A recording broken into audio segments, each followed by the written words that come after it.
அது ரொம்ப சந்தோஷமா இருக்கு. ஒரு சின்ன கதை.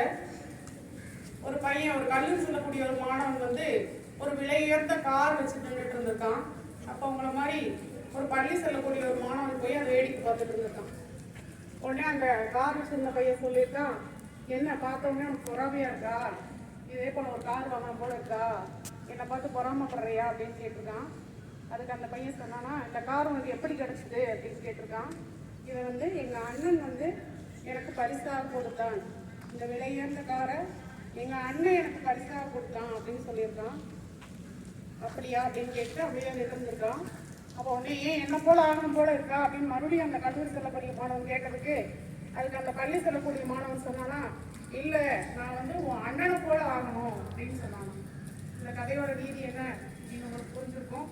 அதாவது ஒரு விலையுயர்ந்த காரை வச்சிருக்கணும்னு ஆசைப்படக்கூடாது, அதை மற்றவர்களுக்கு பரிசளிக்கும் அளவுக்கு ஒரு உயர்ந்தவனாக வரணும் அப்படின்னு அந்த பள்ளி செல்லக்கூடிய மாணவனுக்கு ஒரு தன்னம்பிக்கை. நான் வந்து கண்டிப்பா